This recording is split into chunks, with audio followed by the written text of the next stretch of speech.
嗨，亲爱的书友们，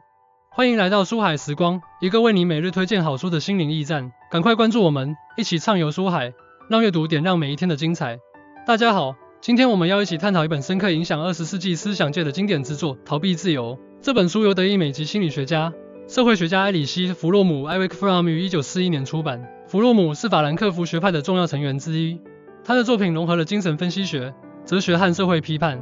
探讨了人类在现代社会中的自由与孤独，个体与社会之间的复杂关系。逃避自由不仅仅是一本心理学著作，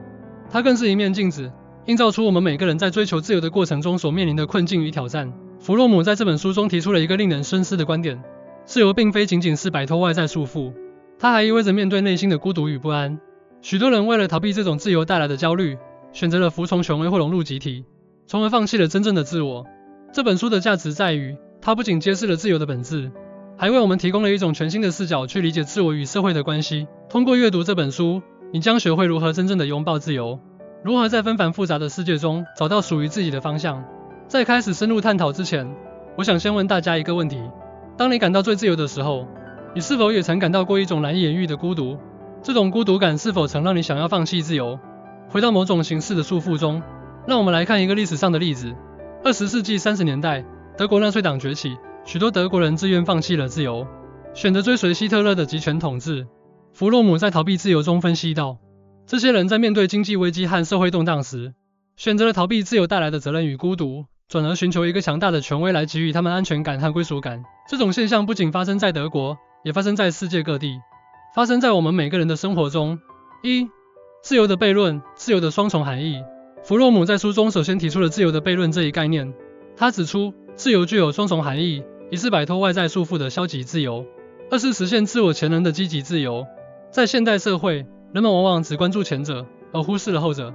弗洛姆运用精神分析学和社会学的理论，解释了为什么人们会陷入这种悖论。随着工业化和资本主义的发展，个人从传统的社会结构和宗教信仰中解放出来，获得了前所未有的自由。然而，这种自由也带来了孤独感和无意义感。为了逃避这种负面情绪，人们常常选择放弃自由，服从于各种形式的权威。要真正实现自由，我们需要学会如何平衡消极自由和积极自由。具体来说，我们可以：一、反思自我，定期进行自我反思，审视自己的价值观和生活目标；二、培养独立性，在日常生活中勇于做出自己的选择，不盲目追随他人；三、建立健康的人际关系，与他人建立基于相互尊重和理解的关系，而不是依赖或控制。弗洛姆在书中写道，自由是人的存在的特征，自由的意义取决于人把自身作为一个独立和分离的存在物加以认识和理解的程度。这句话提醒我们，自由不仅仅是外在的解放，更是内在的觉醒。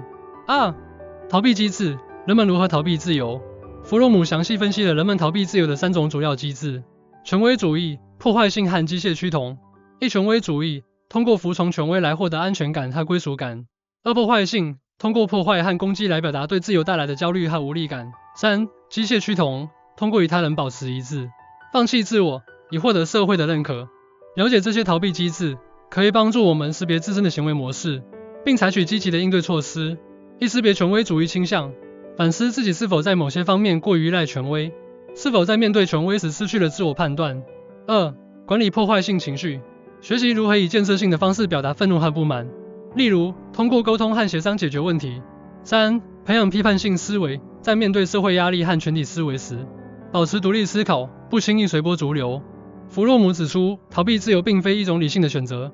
而是一种心理上的必然。这句话揭示了人们在面对自由时的无奈与挣扎，也提醒我们要警惕自身潜在的逃避倾向。三、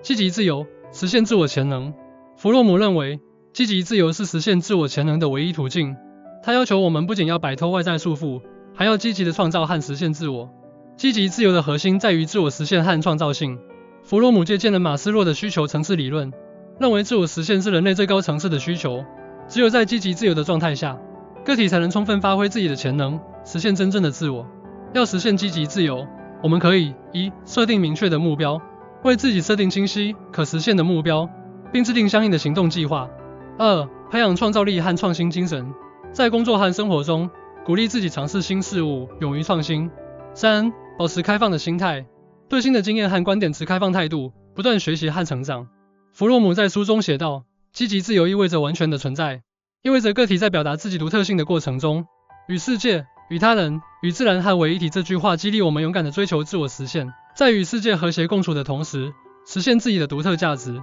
4.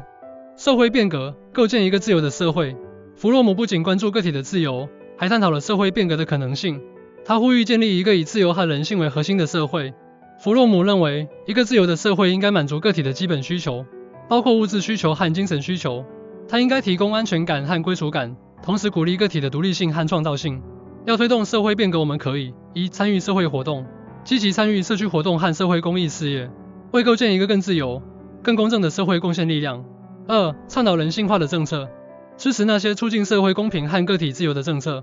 例如教育公平、医疗保障和环境保护。3. 培养批判性思维和社会责任感，在日常生活中关注社会问题，勇于表达自己的观点，并积极参与公共讨论。弗洛姆在书中呼吁，我们必须努力构建一个以人性和自由为核心的社会，一个让每个人都能实现自我价值的社会。这句话激励我们为社会变革努力，为实现一个更美好的世界而奋斗。通过解读逃避自由，我们了解到，自由并非仅仅是摆脱外在束缚，它更是一种内在的状态，一种实现自我潜能的过程。弗洛姆在这本书中不仅揭示了自由的本质，还为我们提供了一种全新的视角去理解自我与社会的关系。亲爱的读者，如果你也想深入了解自由的真谛，